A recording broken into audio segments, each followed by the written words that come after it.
इस वीडियो में मैं एक ऐसे टॉपिक के बारे में बात करूंगी, जब भी किसी पेशेंट को या उसकी फैमिली मेम्बर्स को जो हम बताते हैं कि सिकाई दी जाएगी या रेडिएशन दिया जाएगा, तो सबसे पहले उनके दिमाग में 2-3 क्वेश्चंस होते हैं।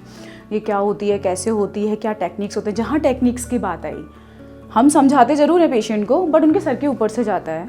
तो इस वीडियो में मैं एक बहुत ही लेमन लैंग्वेज में, हिंदी में, जो इजीली समझ में आ जाए आप लोगों को, वो बताने वाली हूँ।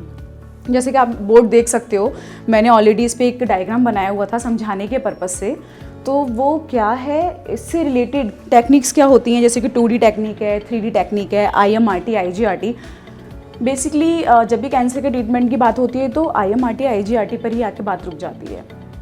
2D का आजकल कोई रोल नहीं है, ये कोविड के टाइम में हम लोग करते थे। एंड 3D ज़्यादातर हम पैलेटिव केसेस में देते हैं। बट अगर डेफिनेटिव इंटेंट से बात आती है, यानी कि पेशेंट को बिल्कुल क्योर करने के इंटेंट से बात आती है, तो IMRT और IGRT ही 2 टेक्निक होती हैं जिन्हें लोगों को समझना होता है, पूछना होता है, इसके रिगार्डिंग क्वेरीज होती हैं। एक टेक्निक और होती है rapid arc. Rapid arc is basically different part जो कि IGRT में किया जा सकता है वो, बट ट्रीटमेंट प्लानिंग पार्ट होता है। तो उसके लिए भी मैं बताऊंगी क्या होता है। तो अभी हम बेसिक पे बात करते हैं। जैसे कि नॉर्मल लोगों को ये समझ में नहीं आएगा फ़ोटो, बट मैं इसको इलेबोरेट कर देती हूँ ये क्या है। ये मैंने थॉरेक्स के हिस्से का एक फ़ोटो बनाया है। थॉरेक्स मतलब फेफड़े वाला हिस्सा। जो ये आप देख रहे हो 2, ये मैंने फेफड़े बनाए हैं, और ये जो आप देख रहे हो ये मैंने ट्यूमर बनाया है, कैंसर। ये एक एग्जाम्पल के लिए मैंने इस हिस्से का लिया है, बाकी हेड एंड नेक का हो सकता है, बॉडी में किसी भी हिस्से का हो सकता है। तो बेसिकली जो बनाने का पर्पज़ है वो ये है कि देखो, ट्यूमर जब भी होता है बॉडी में कहीं, तो उसके आसपास ना नॉर्मल स्ट्रक्चर्स होती हैं। जैसे कि इस केस में आप देखेंगे यहाँ पे हार्ट होता है, फूड पाइप होता है जिसको हम ईसोफेगस बोलते हैं, पीछे की रीढ़ की हड्डी होती है, दूसरा लंग हो गया।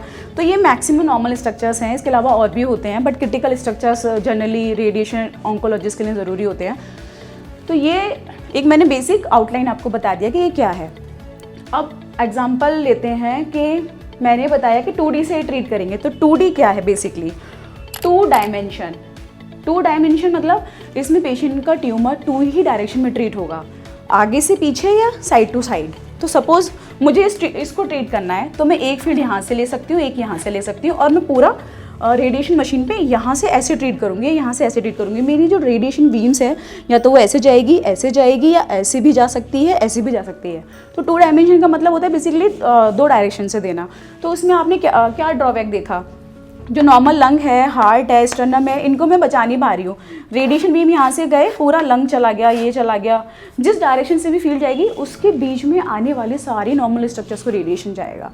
तो ये 2D में होता है। 3D में क्या होता है, ट्यूमर के अराउंड मैंने मार्जिन लेके ट्रीट कर दिया चारों तरफ से। तो ये 3 डायमेंशनल है। CT पे हम लोग प्लानिंग करते हैं। जनरली हम पैलेटिव केसेस को इस तरह से ट्रीट कर देते हैं। बट आ जाओ सबसे इंपॉर्टेंट टॉपिक, IMRT और IGRT। तो बेसिकली क्या होता है IMRT, IGRT? IM intensity modulated, I for intensity, M for modulated. मतलब आपने रेडिएशन की जो बीम्स होती हैं उनकी इंटेंसिटी को मॉड्यूलेट कर दिया, मॉडिफाई कर दिया। और RT फॉर रेडिएशन टेक्निक। तो सपोज अभी मैं इसी ट्यूमर का अगर एग्जांपल दूं कि मुझे हार्ट बचाना है, ये वाला लंग बचाना है, स्पाइन बचाना है, ये बचाना है, तो ऐसे नहीं कि मैंने इधर से बीम दे दी, इधर से दे दी, इधर से दे दी, नहीं, मैं अपनी रेडिएशन की बीम को मॉड्यूलेट कराऊंगी। ये हमारे रेडिएशन सेफ्टी ऑफिसर्स होते हैं डिपार्टमेंट में, रेडिएशन डिपार्टमेंट के बहुत इंटीग्रल पार्ट होते हैं।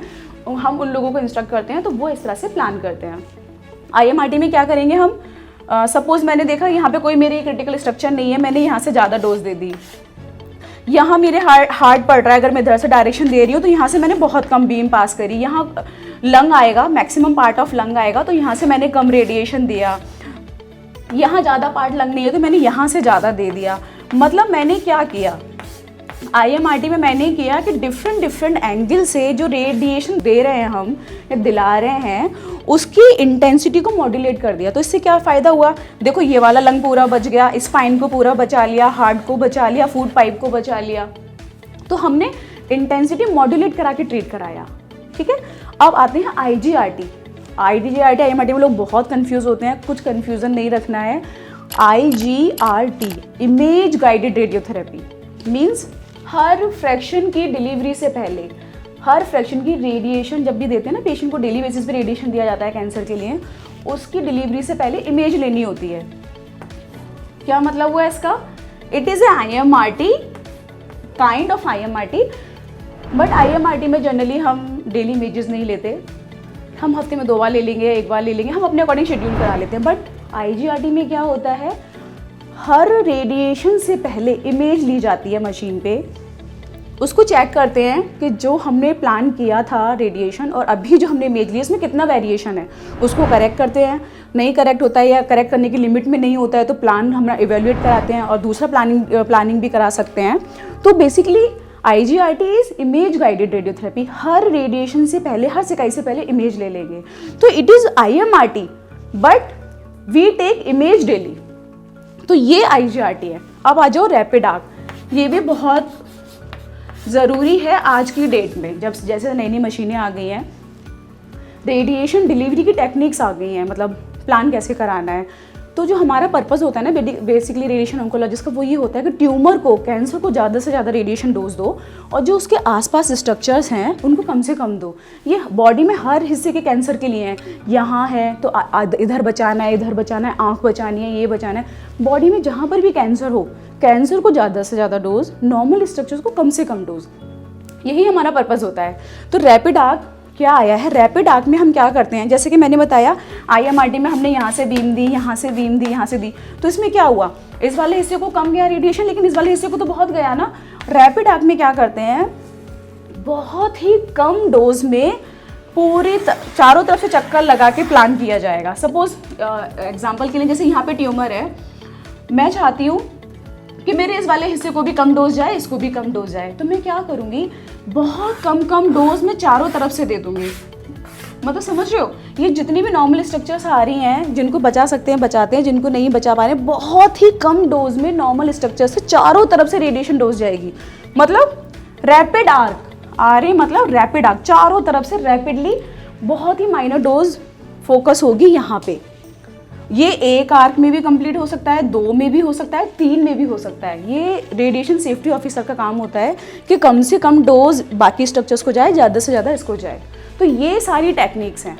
होप सो काफ़ी कुछ आइडिया क्लियर हो गया हो, आइडिया लग गया हो। IMRT IGRT में कंफ्यूज मत होना, सारा सेम ही है। बहुत से लोग बोलते हैं कि इसमें साइड इफेक्ट कम आते हैं, इसमें कम ज़्यादा आते हैं, ऐसा कुछ नहीं है। ये ट्रीटमेंट डिलीवरी का एक तरीका है, इसमें हम प्रिसाइजली डिलीवर करते हैं।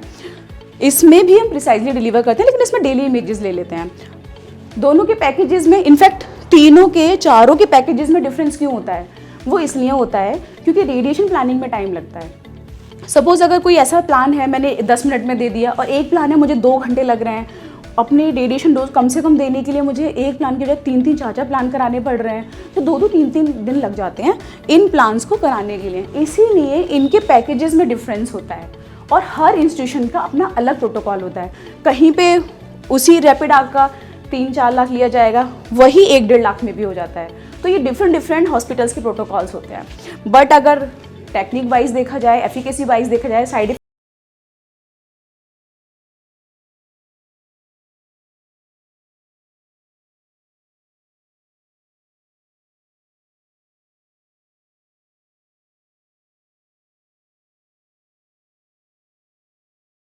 करो, नॉलेज शेयर करो, स्प्रेड करो और कैंसर अवेयरनेस के लिए ज़्यादा से ज़्यादा लोगों को बताओ।